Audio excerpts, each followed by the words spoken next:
Bien, vamos a hablar de la física nuclear y concretar un poquito más aquellos aspectos relacionados con el núcleo. Vamos a ver un poco del tamaño.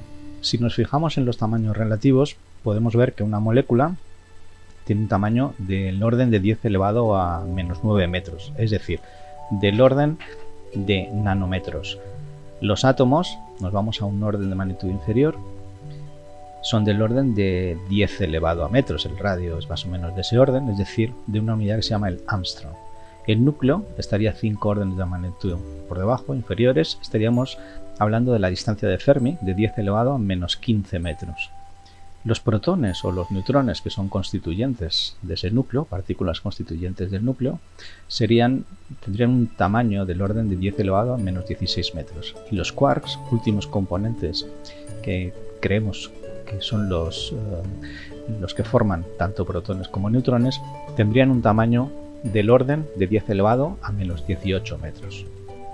Cuando hablamos de física nuclear, podemos ver un esquema en el que podemos desarrollar estos contenidos que vamos a ver a continuación. El núcleo atómico estaría descrito por esos modelos nucleares, que no vamos a verlos en detalle, sino solamente comentarlos, y que explicarían lo que conocemos como la energía de enlace, el defecto de masa y la estabilidad de los núcleos, que es muy importante.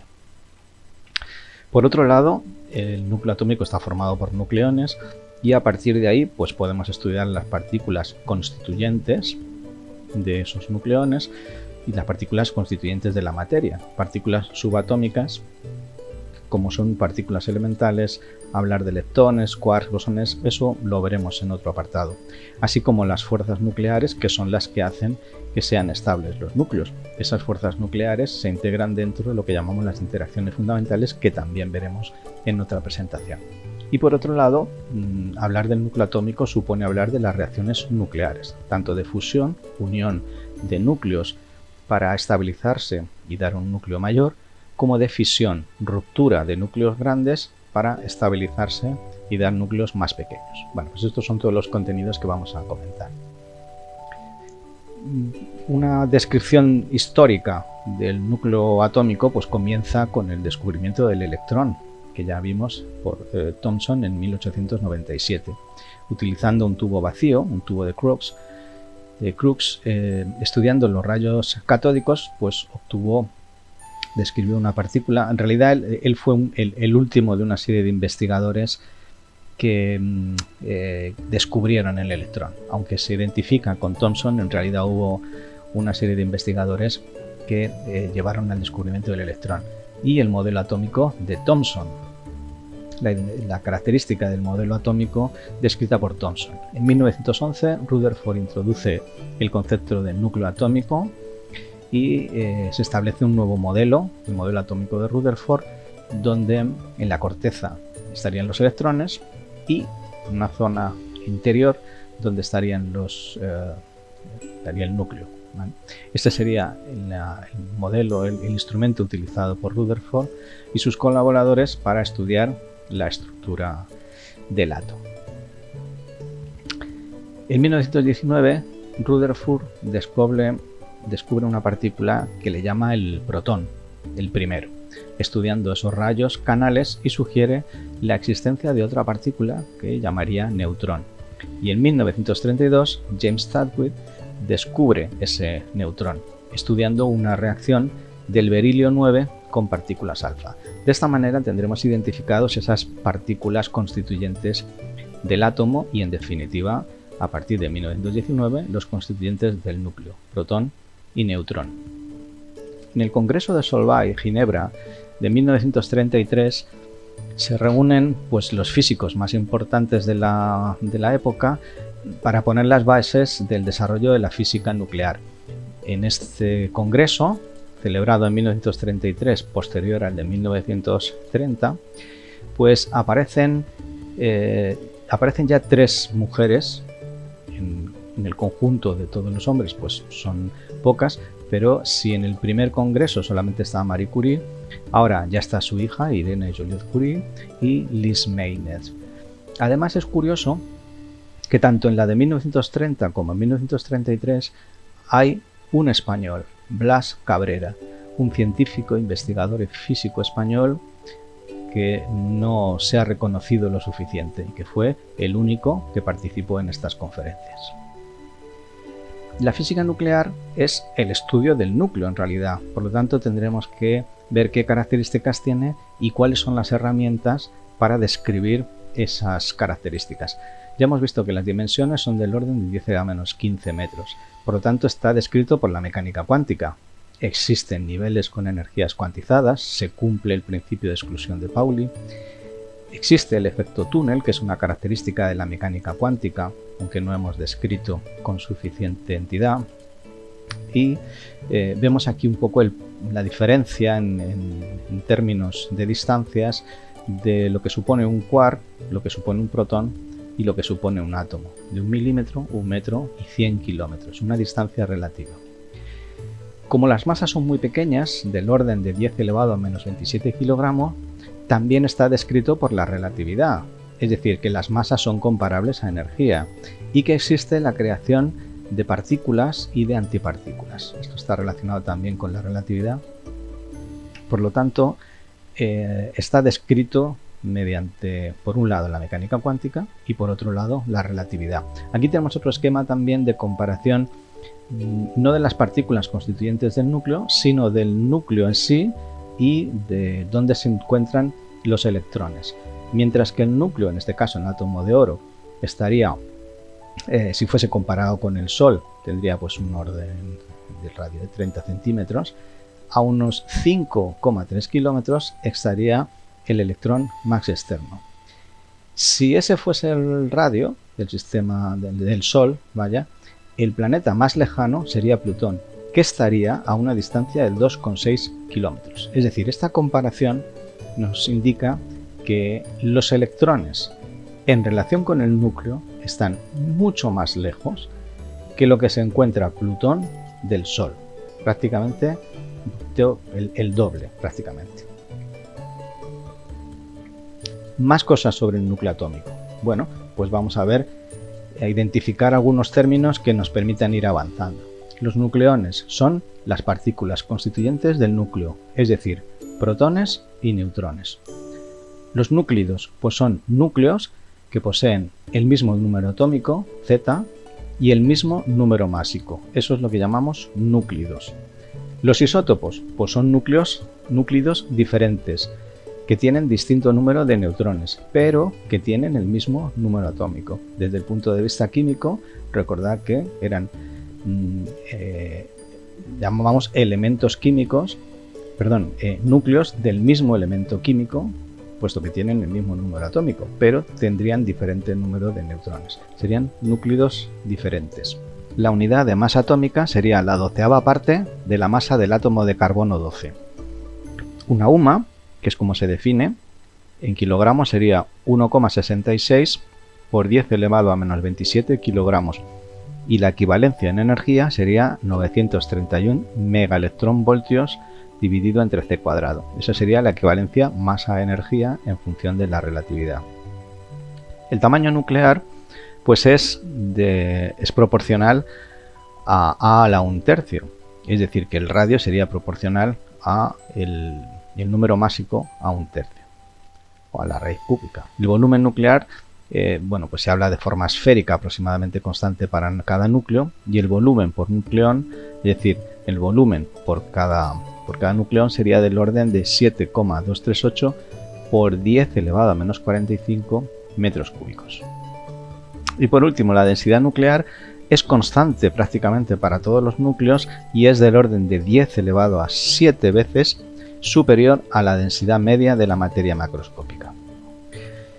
Resumiendo un poco las características del núcleo, pues formado por protones y neutrones. En los núcleos estables Z y N es prácticamente igual, tamaño de un Fermi.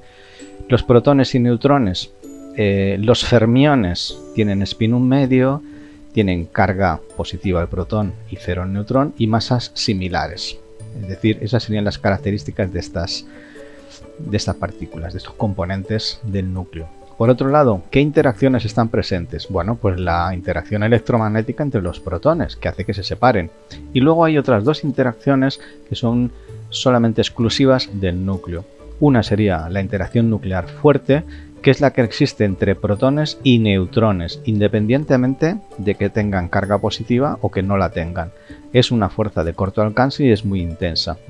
Y luego la fuerza nuclear débil, que también es de corto alcance y que es responsable de la desintegración beta, es decir, de la radiactividad, de la descomposición de los núcleos, es decir, de la inestabilidad de los núcleos, formando otros núcleos que sean más estables y emitiendo electrones. Y la ruptura de la paridad, que bueno, no vamos a comentar nada al respecto. Lo siguiente que vamos a ver son diferentes modelos que no vamos a adentrarnos, solamente son modelos que explican un poco cómo sería la forma del núcleo, cómo interaccionarían los neutrones y los protones. Hay un modelo que es de gota líquida, un modelo que sería donde explicaría las energías cinética y la energía superficial y la energía de volumen y la energía de repulsión electrostática, un modelo de capas propuesto en 1948, es decir, todos ellos modelos que pretenden explicar cuál sería la formación de los núcleos, modelo colectivo del 53, etc. Más importante que los modelos es lo que llamamos la interacción nuclear. Debe existir una fuerza de gran intensidad capaz de superar la repulsión eléctrica de los protones. Si los protones son cargas positivas, no quieren estar cerca porque hay fuerzas de repulsión eléctrica entre ellas. Por lo tanto, tiene que haber una fuerza que contrarreste esa fuerza de repulsión. Tiene que ser de corto alcance, tiene que ser de carácter saturado, es decir, que se dé entre vecinos, entre partículas próximas y que además sea independiente de la carga. En este esquema tenemos la gráfica que nos indica cuál es la energía en función de la distancia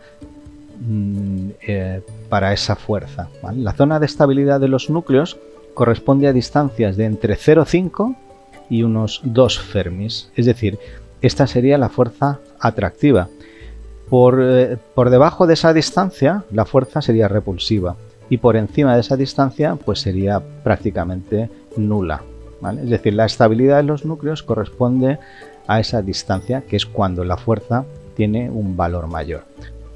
Hideki Yukawa, que probablemente no lo conoceréis mucho, propuso en 1935, es decir, ya hace mucho tiempo, que esas fuerzas nucleares se deben a un intercambio de partículas que denominó mesones. Por lo tanto, recibió el premio Nobel en 1949 y esos mesones, las partículas que llamamos mesones, son las partículas mediadoras, intercambiadoras de la interacción nuclear fuerte. La estabilidad nuclear es una competición entre la fuerza electrostática de repulsión entre protones y el principio de exclusión, que quiere decir un poco lo que es el principio de simetría. Aquí tenemos un poquito las características que ya vimos en cuanto en este caso al número de neutrones y al número de protones. Veis que aquí la gráfica está curvada al revés, porque la representación gráfica en general se hace al revés, número de protones, es decir, número atómico, y en este caso el número de neutrones. Por eso la curva normalmente siempre va hacia arriba, hacia la izquierda, mientras que en este caso haría alguna especie de parábola. Pero de cualquier manera tendremos los núcleos estables y aquellos otros que se inestabilizan pues emitiendo partículas alfa, emitiendo electrones o emitiendo radiación electromagnética que llamamos radiación gamma. Al aumentar el número Z, aumenta la fuerza repulsiva y se compensa al aumentar también el número de neutrones. Como ya vimos, a partir de Z83, pues no se pueden compensar y son inestables. La estabilidad nuclear, pues podemos verla como en un valle. Los elementos estables estarían en el fondo del valle y los elementos inestables estarían bien porque tienen más protones y los núcleos se estabilizan yendo hacia el valle, por un exceso con los que tienen un exceso de nucleones, y en el caso de los que tengan más neutrones, pues esa zona no está bien definida, pero exactamente también se estabilizarían hacia el valle. Es decir, tenderían a tener menos neutrones. Bueno, esta forma gráfica nos indica que hay una zona de estabilidad y que aumentar el número de protones y aumentar el número de neutrones hace que se inestabilicen. La estabilidad nuclear está relacionada con una cosa muy importante, que es lo que llamamos el defecto de masa. La masa total de los nucleones en estado libre es mayor que la masa del núcleo al que dan lugar. Eso quiere decir que hay un defecto de masa que se representa con la letra delta M. Y lo que nos indica es que la suma, que es lo que está representado aquí, la suma de las masas de todos los nucleones, es decir, Z por la masa del protón, significa la masa de todos los protones. El número de protones por la masa del protón. Estos serían las masas de todos los protones.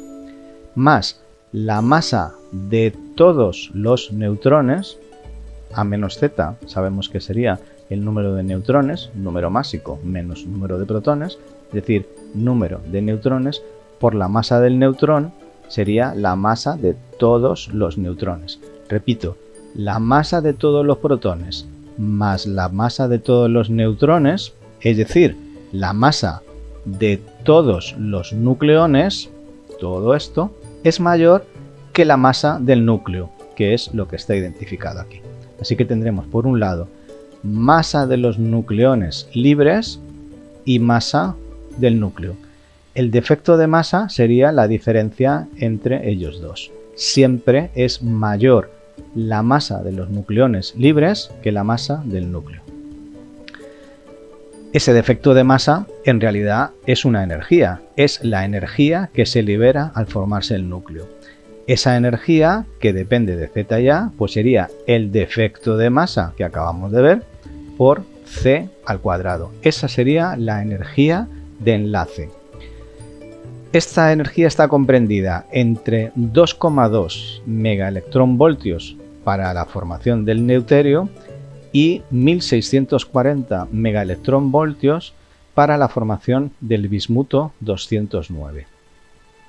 En este gráfico podemos ver esta característica. Esta sería la línea que corresponde a la representación gráfica de la energía por nucleón en función del número másico. Aquí estaría el número másico y aquí estaría la energía de enlace por nucleón. Claro, nos falta por ver qué es la energía de enlace por nucleón. Hemos visto que esta es la energía que se libera al formarse el núcleo.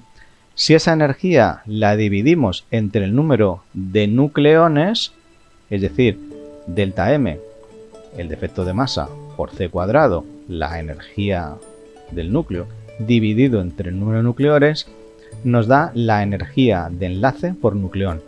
Cuanto mayor sea el núcleo, es más estable. Y aquí vemos cuál es ese valor para los diferentes elementos químicos: el litio, el helio, nitrógeno, carbono, oxígeno, azufre, hierro. Y después del hierro, fijaos lo que ocurre: criptón, estaño, talio, uranio. Es decir, disminuye el valor de la energía de enlace por nucleón, lo cual quiere decir que el elemento o los elementos más estables estarían por esta zona. El equivalente energético de la UMA, es decir, el equivalente en energía de la UMA, pues sería en torno a 1,49 por 10 a menos 10 julios o, como hemos visto antes, 931 megaelectronvoltios. La estabilidad nuclear es una relación entre la inestabilidad producida por la interacción electromagnética y la fuerza nuclear fuerte. ¿Por qué existen los átomos? Bueno, porque se obtiene un sistema de menor energía, resultado de la competición entre lo que llamamos la repulsión coulombiana, y lo que aparece aquí como tensión superficial, que correspondería a esa interacción nuclear fuerte. La carga positiva de los núcleos se opone a la entrada de otras partículas, es decir, existe una barrera de potencial. Cuando una nueva carga positiva, un protón, se acerca para formar un núcleo mayor, tiene que superar una barrera de potencial. Eso es lo que llamamos la barrera de Coulomb. En el caso de los neutrones no existe Si este es el núcleo, un protón acercándose al núcleo tiene que vencer esa barrera de potencial, porque lo lógico es que no se acerque, sino que se separe. Mientras que un neutrón no tiene esa barrera de potencial. Un neutrón tenderá a estar cerca del núcleo. Veamos ahora en qué consiste la fisión y la fusión. El valor de la energía de enlace por núcleo condiciona el proceso nuclear de estabilización, o bien la fusión o bien la fisión. Ya hemos visto que los núcleos más estables son los que están en esta zona. Pues todos estos núcleos se combinarán por fusión, es decir, juntándose para formar núcleos más estables. De hecho, la obtención de los diferentes elementos químicos y por tanto de los núcleos es por combinación, formando elementos químicos cada vez más pesados, hasta pues en el orden del níquel, hierro, etc.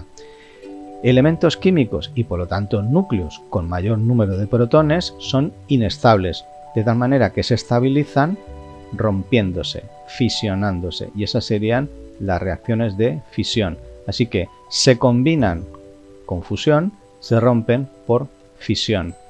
Las reacciones nucleares tienen un comienzo y una persona, un científico que las llevó a cabo. 1919, Rutherford llevó a cabo esa primera reacción nuclear entre el nitrógeno y el helio. Las reacciones nucleares son procesos de choque en realidad y se conservan muchas magnitudes. Se conserva la energía, la cantidad de movimiento, el momento angular, magnitudes que hemos visto ya, el número de nucleones y la carga. Vamos a ver lo que es la fisión.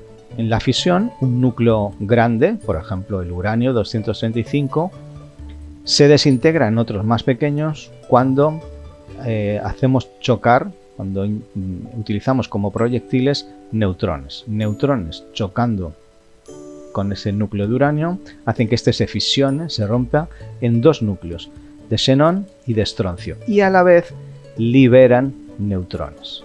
Liberan una serie de neutrones que se combinan con otros átomos de uranio para volver a romper, es decir, se produce una reacción en cadena. Estos neutrones que se liberan en esta reacción a su vez rompen nuevos núcleos de uranio y se libera muchísima energía. Y eso es lo que se hace en una central nuclear. Las reacciones nucleares tienen lugar también en las estrellas. Lo que pasa es que en las estrellas lo que ocurre es la fusión nuclear. En la fusión nuclear lo que ocurre es justamente el proceso inverso. Se combinan átomos y núcleos pequeños, en este caso el deuterio y el tritio, que son dos isótopos del hidrógeno, se combinan para dar helio y energía. Esta reacción de fusión es precisamente el combustible de las estrellas. Son las reacciones que tienen lugar en el interior de las estrellas y donde se genera la energía, por ejemplo, del Sol, que llega hasta nosotros. Estas reacciones de fusión son las responsables de que existan los diferentes elementos químicos, esos elementos químicos que se han formado en las estrellas, esos elementos químicos de los cuales estamos formados nosotros. Nosotros estamos formados por los elementos químicos creados en las estrellas. Formamos parte de las estrellas. La historia de la fisión nuclear, bueno, por hacer un esquema de cuál sería esa historia, un poco por encima, 1934, Fermi bombardea átomos de uranio con neutrones y produce una sustancia radiactiva que no puede identificar. En 1937, hay una explicación del modelo. Hahn y Strandman bombardean uranio con núcleos moderados, transformándose en bario. Este es el principio de la energía de fisión. Los núcleos de uranio se desintegran. Meitner y Friis aplican ese modelo para explicar el proceso y designó a esta reacción con el nombre de fisión nuclear y obtuvo un valor de 200 megaelectronvoltios para la fisión. Los esposos Joliot-Curie confirmaron experimentalmente y estuvieron que se liberan entre 2 y 3 de promedio neutrones en esa fisión. En 1939 la fisión nuclear era confirmada en varios laboratorios de Estados Unidos. Bohr había hecho notar que esa fisión con neutrones moderados solo es posible en el isótopo de uranio 235, que es un 0,7% en peso del uranio natural, es decir, muy poquita cantidad del uranio que se obtiene de forma natural. En 1939, con óxido de uranio y grafito como combustible nuclear y moderador, respectivamente, grafito, Fermi y Szilard comenzaron a elaborar proyectos de un reactor de fisión. En 1940, Fermi y su equipo iniciaron esos estudios para ver qué cantidad de uranio y grafito se necesitaría para sustentar una reacción de fisión en cadena. Y el primer reactor nuclear, designado con el acrónimo de CP1, de Chicago Pile 1, se construyó en una cancha de squash situada en el subsuelo de uno de los edificios de la Universidad de Chicago. Fermi, que dirigía personalmente los trabajos, y Szilard y Winker, que se ocupaban de los aspectos teóricos del proyecto, lo estaban desarrollando, y el 2 de diciembre de 1942, esa primera pila, ese primer reactor nuclear, estaba terminado. En 1942, Fermi produjo esa primera reacción en cadena. Aquí tenemos este proceso, ese neutrón lento que impacta sobre el uranio, hay fragmentos de fisión y esos neutrones chocan de nuevo con ellos. La bomba atómica es la consecuencia del proceso llevado a cabo en el desarrollo tecnológico de la fisión nuclear. Einstein escribió una carta histórica al presidente Roosevelt durante la Segunda Guerra Mundial, pues alertando al presidente sobre el riesgo de que Alemania tomara la delantera en el desarrollo de las armas nucleares y pues recomendando al gobierno de los Estados Unidos que acelerara sobre los trabajos de la energía del átomo. Esta es la carta que escribió Albert Einstein al presidente Roosevelt. En 1942, Oppenheimer fue nombrado director del programa para desarrollar esa bomba atómica, cuyo nombre clave era Distrito de Manhattan.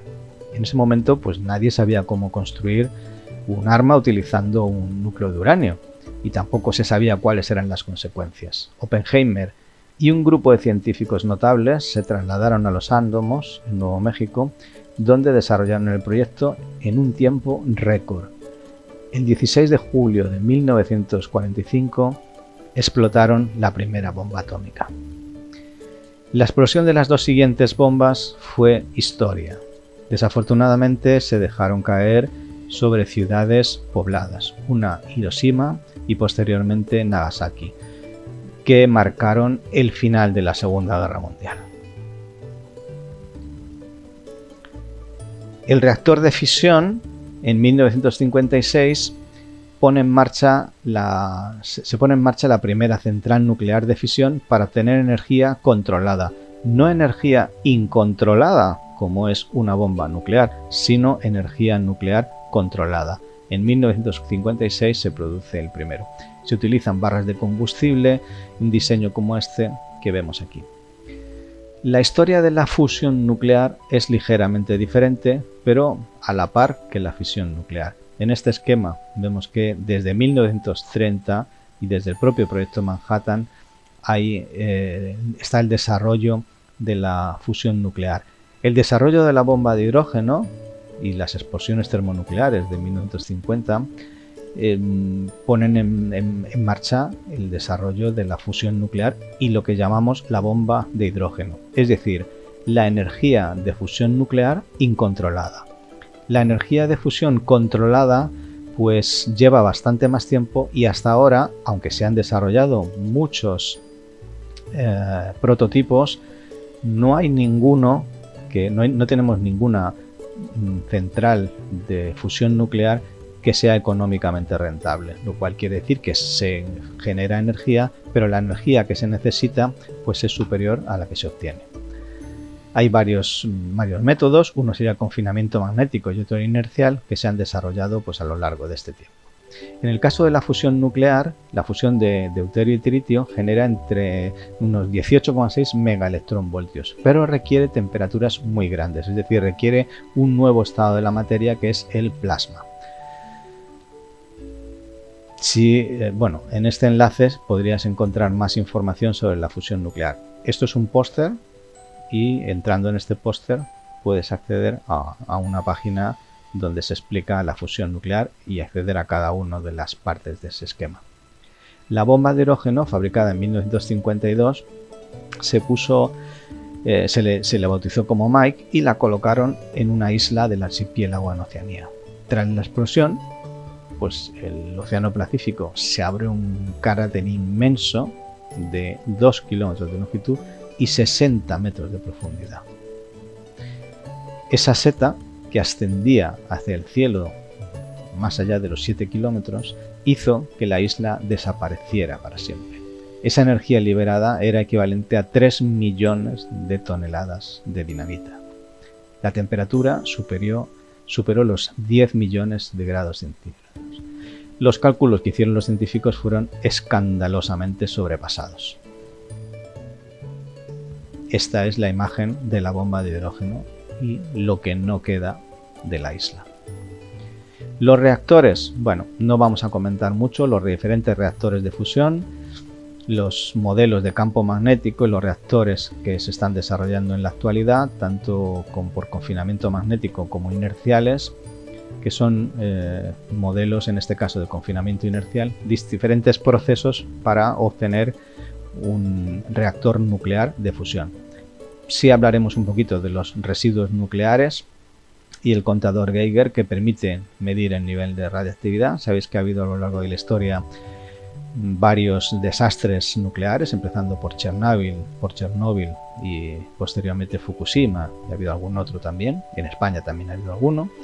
Incluso problemas con bombas nucleares que cayeron en España. No sé si habéis oído hablar de la playa de Palomares, pero bueno, en todo caso son problemas derivados de la energía nuclear. Los residuos nucleares que genera una central nuclear pueden ser de baja intensidad o de intensidad media o de alta intensidad. El tratamiento de estos residuos pues es diferente en cada caso. Y por último os pongo aquí un póster también de la energía de la física nuclear, donde, como en el caso anterior, si pulsamos en esta imagen, pues accederemos a la página de lo que se llama el ABC de la física, de la ciencia nuclear. Y en cada uno de estas partes, pues una vez que entremos en el póster, pues hay explicaciones adicionales. Y con esto, pues hemos visto todo lo que corresponde a la física nuclear.